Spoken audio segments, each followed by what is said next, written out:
प्रधानमंत्री नरेंद्र मोदी G20 शिखर सम्मेलन में शामिल होने के लिए ब्राजील पहुंच गए हैं, जिसमें उनका ब्राजील पहुंचते ही भव्य स्वागत किया गया। पीएम मोदी की झलक देखने के लिए प्रवासी भारतीय भी एयरपोर्ट पर मौजूद थे, जो हाथों में तिरंगा लेकर मोदी मोदी के नारे लगा रहे थे।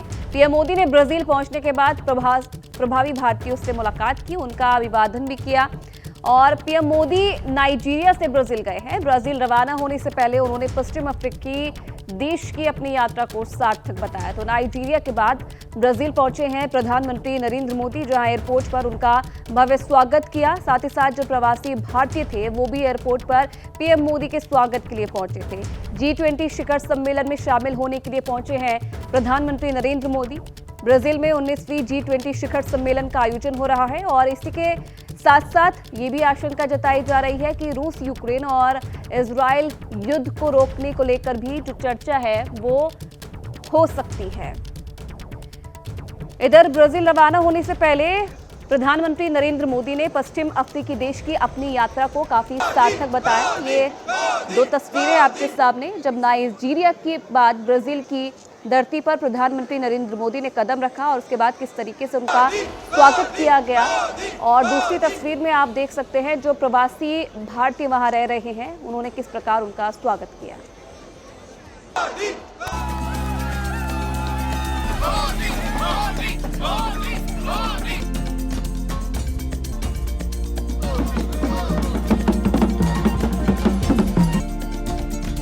17 सालों बाद भारत के किसी प्रधानमंत्री ने नाइजीरिया का दौरा किया।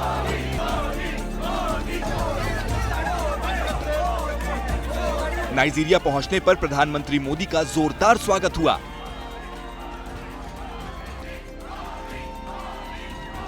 पीएम के सम्मान में नाइजीरिया ने उन्हें गार्ड ऑफ ऑनर दिया।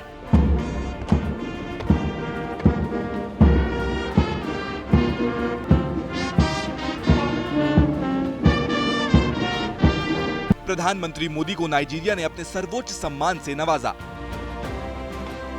और इस सम्मान को 140 करोड़ भारतवासियों और भारत नाइजीरिया की गहरी मित्रता को समर्पित करता है। नाइजीरिया ने साल 1969 के बाद पहली बार किसी विदेशी नेता को यह सम्मान दिया है। पीएम मोदी से पहले क्वीन एलिजाबेथ को उन्होंने सम्मानित किया था। अब तक पीएम को कुल 17 देशों का सर्वोच्च सम्मान मिल चुका है। भारत और नाइजीरिया के बीच द्विपक्षीय बातचीत हुई, जिसमें एग्रीकल्चर, ट्रांसपोर्ट और रिन्यूएबल एनर्जी समेत कई क्षेत्रों में सहयोग पर समझौते हुए। इसके बाद पीएम नाइजीरिया में रहने वाले भारतीय लोगों के बीच भी पहुंचे थे। भारत की प्रगति से आप खुश होते हैं और यहाँ आपकी प्रगति पर हर भारतवासी का सीना चौड़ा हो जाता है। नाइजीरिया की ये यात्रा यूं ही नहीं थी। इसके पीछे की डिप्लोमेसी क्या है, आइए समझते हैं। जो पॉलिटिकल कंस्टिट्यूशंस हैं, भारत ने अफ्रीका यूनियन को G20 में इनवाइट कराया, मेंबर बनाया। तो अफ्रीका के देश, दिग्गज देश नाइजीरिया और साउथ अफ्रीका जैसे देश भारत से रिश्ते और ज्यादा डीपर और घनिष्ठ बनाने चाहते हैं। अफ्रीका के अंदर भारत के लिए अपार संभावनाएं हैं। भारत की उन देशों में बढ़ती पहुंच आने वाले सालों में हमारे लिए फायदेमंद साबित होगी। इससे पहले अफ्रीकी देश नाइजीरिया ने प्रधानमंत्री मोदी को अपने देश का सर्वोच्च सम्मान दिया। नाइजीरिया दौरे पर पीएम मोदी की भरपूर आवभगत भी हुई। और चलिए तस्वीरें भी आपने देखी किस तरीके से स्वागत प्रधानमंत्री का विदेश में हुआ। और अब आगे बढ़ते हैं, बात करेंगे दिल्ली की। तो बढ़ते वायु प्रदूषण के बीच दिल्ली में लोगों का बाहर निकलना मुश्किल हो रहा है। लोगों को दिल्ली में डबल अटैक का सामना करना पड़ रहा है। दिल्ली में कोहरे के साथ धुंध की चादर छाई हुई है। बाहर निकलने पर आंखों में जलन हो रही है। वायु प्रदूषण के चलते लोगों की सांसें फूल रही है। दिल्ली की वायु गुणवत्ता और खराब हो गई है। दिल्ली में AQI 400 के पार पहुंच गया है, जो गंभीर श्रेणी में आता है। जिसके बाद दिल्ली में ग्रैप 4 की पाबंदियां लागू कर दी गई है। तो आज 8 बजे से ग्रैप 4 लागू हो जाएगा। ट्रकों की एंट्री पर पूरी तरह से रोक लग जाएगी। साथ ही साथ जो भी गाइडलाइन है जो ग्रैप 4 के तहत आती है वो सुबह 8 बजे से दिल्ली में लागू हो जाएगी। तो लगातार बढ़ता प्रदूषण जो कि दिल्ली वासियों के लिए जहरीला होता जा रहा है, जिसके बाद अब नौबत ये आ गई है कि ग्रैब 4 लागू करना पड़ा है। गंभीर श्रेणी में जो दिल्ली की आबो हवा है वो पहुंच गई है, जिसके साथ अब ग्रैब 4 लागू कर दिया गया है और वायु प्रदूषण को रोकने के लिए जो तमाम पाबंदियां हैं वो लगाई गई है। सुबह 8 बजे से जो ग्रैब 4 की पाबंदियां हैं वो लागू होगी, जिसमें ट्रकों की एंट्री पर पूरी तरह से रोक लगा दी जाएगी। साथ ही साथ जो निर्माण कार्य हो रहे हैं उन पर भी रोक लगाई गई है। अब ग्रैब 4 लागू होने पर कौन कौन सी पाबंदियां हैं जिसका सामना करना पड़ सकता है दिल्ली वासियों को, वो आपको ग्राफिक्स के जरिए समझा देते हैं। ग्रैब 4 लागू होने पर पाबंदियां हैं। जरूरी सेवाओं के अलावा ट्रकों की एंट्री पर रोक रहेगी। दिल्ली के बाहर के हल्के व्यावसायिक वाहनों पर रोक रहेगी। इसी के साथ साथ BS4 डीजल गाड़ियों पर प्रतिबंध रहेगा। सभी तरह के जो निर्माण कार्य हैं उन पर भी रोक रहेगी ग्रैब 4 के दौरान। तो ये वो पाबंदियां हैं जिनका सामना करना पड़ सकता है दिल्ली वासियों को। स्कूल बंद रहेंगे, सिर्फ ऑनलाइन क्लासेस जो है बच्चों की रहेगी। सरकारी और निजी कार्यालय में 50% क्षमता के साथ काम किया जाएगा। जो ऑनलाइन क्लासेस हैं वो लागू कर दी गई है, स्कूल बंद कर दिए गए हैं। अब भारत में जहरीली हवा से मौत का आंकड़ा क्या है? देखिए, एक साल में जो मौत का आंकड़ा है वो 21 लाख पर पहुंच गया है और एक महीने में जो मौत का आंकड़ा है 1.75 लाख का जो आंकड़ा है वो पहुंच गया है।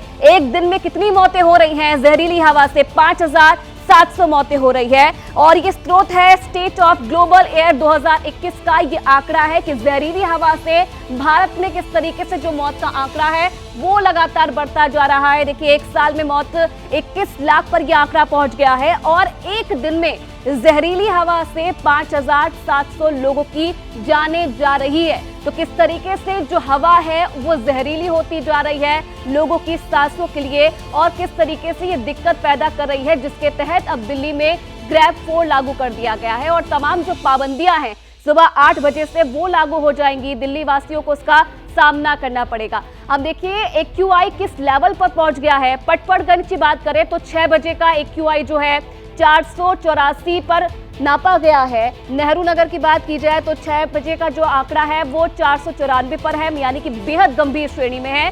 मेजर ध्यानचंद स्टेडियम में 495 पर जो AQI है वो पहुंच गया है। सिरी फोर्ट में 484 पर जो आंकड़ा है वो पहुंच गया है AQI और विवेक विहार में जो AQI है वो 485 पर पहुंच गया है। दिल्ली के ये वो इलाके हैं जहां पर AQI 400 के पार पहुंच गया है और जहां पर जो वायु प्रदूषण है वो काफी गंभीर स्थिति में है। तो ये तो थी दिल्ली की बात और आबोहवा किस तरीके से जहरीली होती जा रही है। तो देखिए, अपने बयानों से, अपने एक्शन से चर्चा में रहने वाली नवनीत राणा एक बार फिर से सुर्खियों में है और वजह है अमरावती में हुआ कुर्सी युद्ध। दरअसल नवनीत राणा महाराष्ट्र विधानसभा चुनाव के एक उम्मीदवार का प्रचार कर रही थी। कुछ लोगों ने वहां हमला कर दिया।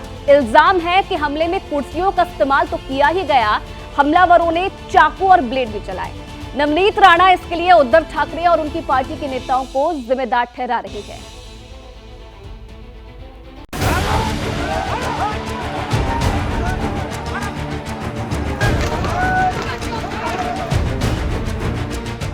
कुर्सियां फेंकी जा रही हैं।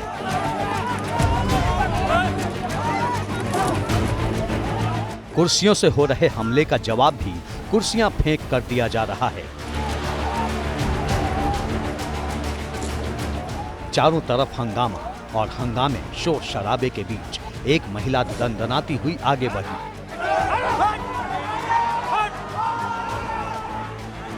और तनी मुट्ठियों के साथ हमला करने वालों को चैलेंज किया।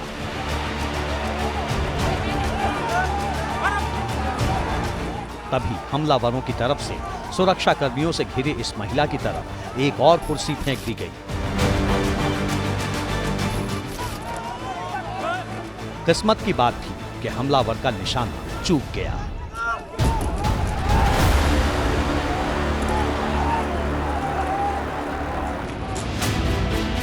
इस हमले में बाल बाल बची महिला का नाम है नवनीत राणा। नवनीत राणा यानी अमरावती की पूर्व सांसद और बीजेपी की फायर ब्रांड नेता।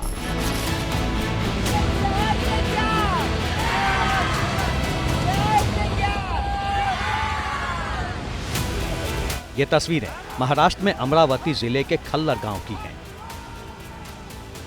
नवनीत राणा अपने विधायक पति रवि राणा की युवा स्वाभिमान पार्टी के उम्मीदवार रमेश बुंदीले के प्रचार के लिए खल्लर गांव पहुंची थी। इसके बाद जो कुछ हुआ वो आपकी टीवी स्क्रीन पर है।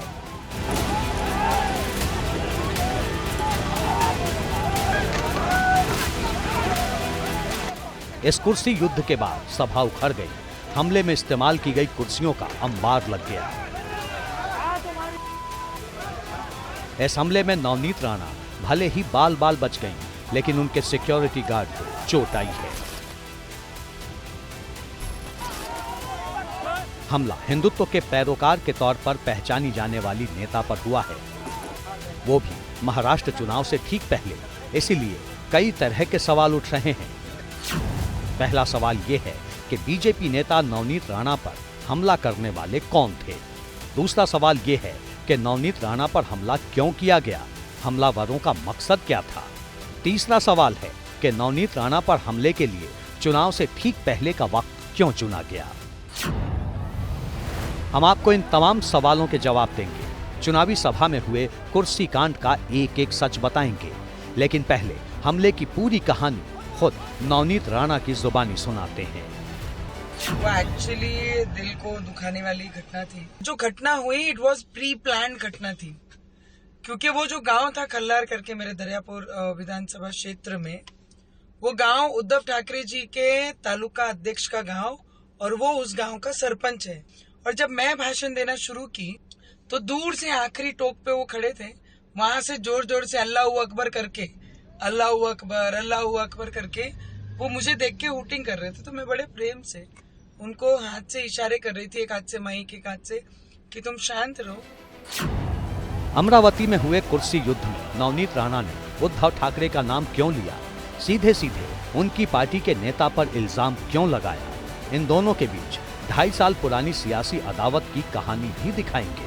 लेकिन उससे पहले अमरावती में हुए हमले के बाद नवनीत राणा की तरफ से लिए गए लीगल एक्शन के बारे में बता देते हैं। नवनीत राणा की तरफ से पुलिस थाने में शिकायत दर्ज कराई गई है, जिसके मुताबिक कुछ लोगों ने अश्लील इशारे किए, गालियां दी, सभा में मौजूद लोगों पर चाकू और प्लेट से हमला किया गया, प्लास्टिक की कुर्सी से कई लोगों को घायल किया गया।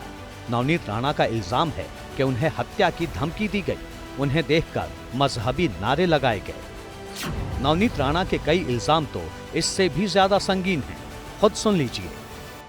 तो जब मैंने उनको समझाया कि ऐसा कुछ नहीं है, आप शांत रहो, शांत होकर चले जाओ, सभा खत्म हो गई है, रैली खत्म हो गई है, तो ऐसे बोलते बराबर उन्होंने अपनी कुर्सियां उठाकर हमारे लोगों को मारने शुरुआत कर दी और मुझ पे भी कुर्सियां फेंकी और मेरे जो अंगरक्षक थे मुझ पे उन्होंने थूका। पर ये जो घटना हो रही है मुझे लगता है बहुत निषेध करने जैसी है। अमरावती के खल्लर गांव में हुई इस वारदात के बाद नवनीत राणा की तरफ से दर्ज कराई गई शिकायत में एक नामजद अभियुक्त है, जिसका नाम सुफियान है। बाकी 40 से 50 अनजान लोग हैं। या वादानंतर मॅडमच्या तक्रारीनंतर खलार पोलीस स्टेशनमध्ये गुन्हा दाखल करण्यात आलेला आहे आणि पुढील कायदेशीर कार्यवाही सुरू करण्यात आलेली आहे। पुलिस और स्थानीय प्रशासन लोगों से अफवाह पर ध्यान न देने और शांति बनाए रखने की अपील कर रहा है, लेकिन चुनाव से ठीक पहले सुलगा ये विवाद जल्द शांत होता दिखाई नहीं दे रहा, क्योंकि इससे मुद्दा बना चुकी बीजेपी इसमें जिहाद का एंगल डाल चुकी है। आज जिस तरह से जो है ओवैसी के खिलाफ लगातार वो जो है मोर्चा संभालती हैं, ऐसे में उनके खिलाफ उनकी सभा में आकर इस तरह का हंगामा करना और अल्लाह अकबर का नारा लगाना निश्चित तौर पर लोगों को भड़काने का प्रयास है। संभव है कि बड़ी साजिश रही हो और उनके हत्या का प्रयास भी किया गया हो। जो भारत माता की जय करता है, वंदे मातरम करता है, हिंदुस्तान जिंदाबाद करता है, जय श्री राम करता है, उसका ऊपर ये होता है। मेरा ऊपर भी हुआ है। सवाल है, नवनीत राणा पर हुआ हमला बटेंगे तो कटेंगे और एक हैं तो सेफ हैं वाले नारे की कहीं अगली कड़ी तो नहीं बन जाएगा। और चलिए आगे बढ़ेंगे। AIMIM अध्यक्ष असदुद्दीन ओवैसी ने बटेंगे तो कटेंगे के नारे पर सीएम योगी पर हमला बोला है। उन्होंने सीएम योगी से सवाल पूछा कि वो महाराष्ट्र में चुनाव प्रचार कर रहे हैं, लेकिन झांसी में बच्चों की मौत हुई, वो वहां नहीं गए। इस दौरान उन्होंने मणिपुर हिंसा को लेकर प्रधानमंत्री नरेंद्र मोदी को भी घेरा। उत्तर प्रदेश के मुख्यमंत्री को ला लिए यहां पर, बाबा आ गए महाराष्ट्र में, बाबा आकर बोलना शुरू कर दिए, बटेंगे तो कटेंगे, बटेंगे तो कटेंगे। इसका मतलब क्या है बोलो? तुम किसको बोल रहे बटेंगे तो कटेंगे? झांसी में, झांसी लक्ष्मीबाई मेडिकल कॉलेज उत्तर प्रदेश में 10 बच्चे जल के मर गए। ये मुख्यमंत्री वहां पर नहीं गया, उस मां को तसल्ली देने नहीं गया जिसने 9 महीने अपने पेट में एक बच्चे को रखा, बेटी को रखा। ये ऐसा बेदिल मुख्यमंत्री है कि वहां पर जाकर उन बच्चों, जो बच्चे मर गए, उनके मां बाप के सर पर हाथ रखता, वहां पर नहीं गए। यहां महाराष्ट्र में चुनाव है, आ गए और क्या बोल रहे? बटेंगे तो कटेंगे। आज भारत का आदिवासी बड़ा परेशान है कि मणिपुर में जिस तरीके से वहां पर कत्लो गारतगिरी की जा रही है पिछले 1 साल से। अमित शाह ने कहा था पार्लियामेंट में, मैं 15 दिन में मणिपुर को जा रहा हूं। हमारे देश के होम मिनिस्टर हैं, गृह मंत्री हैं, मगर एक मर्तबा भी अमित शाह पार्लियामेंट में बोलने के बाद मणिपुर को नहीं गए। वजीर आजम, प्रधानमंत्री नाइजीरिया जाते हैं, इटली जाते हैं, कहां कहां चले जाते, मगर देश में 1 साल से आदिवासियों पर जुल्म हो रहा है। मणिपुर में देश से बाहर जाकर वहां पर बसने वाले भारत के लोगों से आप मुलाकात कर रहे हैं, मगर मणिपुर जल रहा है नरेंद्र मोदी, मणिपुर जल रहा है अमित शाह, जहां पर आदिवासियों के खून की होली खेली जा रही है। वहीं संजय राउत ने भी सीएम योगी पर विवादित बयान दिया है। योगी भगवा वस्त्रों का अपमान करते हैं। संजय राउत का यह कहना है, यहां ना बंद करो, महाराष्ट्र सुरक्षित है, बटोगे तो कटोगे वाले नारे पर संजय राउत ने सीएम योगी आदित्यनाथ पर यह विवादित बयान दिया है। उनका कहना है कि योगी भगवा वस्त्रों का अपमान करते हैं। ये भी उन्होंने कहा कि यहां ना बंद करो, महाराष्ट्र सुरक्षित है, बटोगे तो कटोगे वाले नारे पर संजय राउत ने सीएम योगी आदित्यनाथ पर यह हमला बोला है। जोकर येतोय, भगवे कपडे घालून बिचारा आमच्या भगव्या कपड्याचा अपमान करतो। विचार काय त्याचा? बटेंगे तो कटेंगे। अरे तुझा बाप आला पाहिजे इथे आम्हाला बाटायला आणि काटायला। हम 23 तारीख को तुमको फाड़ेंगे, फटेंगे तुम्हारी, आप देखो। महाराष्ट्र चुनाव में बाल ठाकरे की विरासत पर सियासी संग्राम जारी है। बाला साहेब की पुण्यतिथि पर सियासी विरासत को लेकर दोनों शिवसेना आमने सामने आ गई। दोनों में टकराव किस लेवल पर जाकर हुआ, इस रिपोर्ट में देखिए। हिंदू हृदय सम्राट बाला साहेब ठाकरे महाराष्ट्र की सियासत में अब भी बड़ा नाम है। बाला साहेब को गुजरे 12 साल हो चुके हैं, लेकिन हर पार्टी का मानना है कि साहेब का नाम भर लेने से आज भी वोट बरसते हैं। बाला साहेब हमसे सिर्फ शरीर से गए, उनका विचार हमारे साथ। ये प्रॉपर्टी हमने नहीं ली है, बाला साहब ठाकरे जी के विचार हमने लिए। कांग्रेस के शहजादे के मुंह से बाला साहब ठाकरे की प्रशंसा के लिए कुछ बात जरा बुलवा के दिखा दीजिए। मैं कहती हूँ मोदी जी सुन लीजिए, बाला साहेब ठाकरे जी का नाम सुन लीजिए। बाला साहेब की 12वीं पुण्यतिथि आई तो उनकी विरासत को लेकर फिर अखाड़ा सज गया। अखाड़े में दोनों तरफ शिवसेना ही दिखी। एक तरफ उद्धव जिनके नाम में ठाकरे जुड़ा है, तो दूसरी तरफ एकनाथ शिंदे जिनका दावा है कि बाला साहेब की विरासत और उनकी शिवसेना वही आगे बढ़ा रहे हैं। पिता की पुण्यतिथि पर उन्हें श्रद्धांजलि देने के लिए उद्धव ठाकरे पूरे परिवार के साथ मुंबई के शिवाजी मैदान पहुंचे, जहां बाल ठाकरे के स्मारक स्मृति स्थल पर पूरे परिवार ने उन्हें श्रद्धांजलि दी। प्रचार एक दिन में थम जाएगा, उससे पहले तमाम तरह से अपने प्रचार की पूरी तैयारियां हो रही है। आज स्वर्गीय बाला साहेब ठाकरे की पुण्यतिथि के दिन तमाम जो राजनेता हैं और ख़ास तौर पर जो शिव सैनिक हैं वो उनको श्रद्धांजलि देते और नमन करते नजर आ रहे हैं। लेकिन बाल ठाकरे के शिष्य और महाराष्ट्र के मुख्यमंत्री एकनाथ शिंदे स्मृति स्थल की बजाय कोलाबा पहुंचे, यहाँ अपने गुरु को श्रद्धांजलि दी और एक बार फिर जताया कि असली ठाकरे शाही वही आगे बढ़ा रहे हैं। 23 फरवरी 1926 को महाराष्ट्र में जन्मे बाल ठाकरे ने 19 जून 1966 को मुंबई में शिवसेना की स्थापना की थी। 12 साल पहले 2012 में 17 नवंबर को उनका निधन हुआ था। तभी से इस दिन को शिव सैनिक स्मृति दिवस के तौर पर मनाते हैं। बाल ठाकरे ने अपने जीवित रहते बेटे उद्धव ठाकरे को कमान सौंप दी थी। उनके निधन के बाद उद्धव ठाकरे शिवसेना के प्रमुख बने, लेकिन 2019 में उद्धव ठाकरे ने बीजेपी से गठबंधन तोड़ दिया और एनसीपी और कांग्रेस के साथ मिलकर महाराष्ट्र के मुख्यमंत्री बने। तब 2022 में एकनाथ शिंदे की बगावत के बाद शिवसेना दो हिस्सों में बंट गई। हालांकि शिवसेना के नाम और चुनाव निशान तीर कमान की जंग में एकनाथ शिंदे उद्धव पर भारी पड़े, दोनों ही छीनने में कामयाब रहे। अब लड़ाई बचती है कि बाला साहेब के विचार सिद्धांत किसके पास है, कौन उन पर अमल कर रहा है। तो एक नजर दोनों शिवसेनाओं के ऑफिशियल एक्स हैंडल पर डालें। उद्धव की शिवसेना के एक्स हैंडल के बैनर पर अब बाला साहेब नहीं है, सिर्फ दहाड़ता हुआ शेर है। लेकिन एकनाथ शिंदे के एक्स हैंडल पर सिर्फ और सिर्फ बाला साहेब है। वहीं उद्धव की शिवसेना के एक्स हैंडल पर उद्धव और आदित्य ठाकरे की तस्वीरों के साथ बाला ठाकरे भी है। साथ में नया चुनाव निशान मशाल है।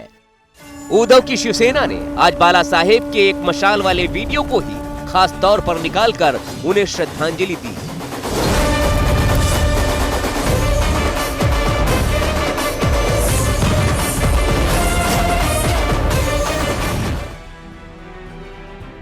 दोनों शिवसेनाओं की पहली जंग लोकसभा चुनाव में हो चुकी है, जिसमें उद्धव की शिवसेना शिंदे पर भारी पड़ी थी। उद्धव ने तभी से नैरेटिव सेट करना शुरू कर दिया था कि शिंदे को गद्दारी की सजा मिली है। आज एबीपी न्यूज से खास बातचीत में जब एकनाथ शिंदे से बार बार गद्दार कहे जाने वाले पर सवाल पूछा गया तो सुनिए उन्होंने क्या कुछ कहा। ये गद्दार, वो गद्दार, फलाना गद्दार, 50 आमदार एमएलए गद्दार, 13 एमएलए 13 एमपी गद्दार, लाखों लोग मेरे पास आए, वो गद्दार, और खुद क्या है। उद्धव शिवसेना का दावा है कि ठाकरे की असल विरासत उद्धव के पास है और वोटरों ने सजा में जो कमी लोकसभा में छोड़ दी वो अब विधानसभा चुनाव में शिंदे को दे देगी। शिंदे कह रहे हैं कि उन्होंने शिवसेना तोड़ी नहीं है बल्कि बाला साहेब की शिवसेना को बचाया है। हम तो शिवसेना है ओरिजिनल, हमारे पास मेजोरिटी है। एक पार्टी का प्रमुख अगर खुद के स्वार्थ के लिए, खुद को मुख्यमंत्री बनने के लिए पूरे पार्टी को दांव पे लगाएगा तो क्या पार्टी में कोई लोकशाही में बोलने का अधिकार नहीं है। हम पार्टी छोड़ी नहीं है, नई पार्टी बनाई नहीं है। असल में शिंदे के पास उद्धव पर हमला करने का सबसे बड़ा अस्त्र भी बाला साहेब का एक बयान है। वो बयान जिसमें उन्होंने कहा था, मैं शिवसेना को कांग्रेस नहीं बनने दूंगा, इससे तो अच्छा है दुकान बंद कर दूंगा।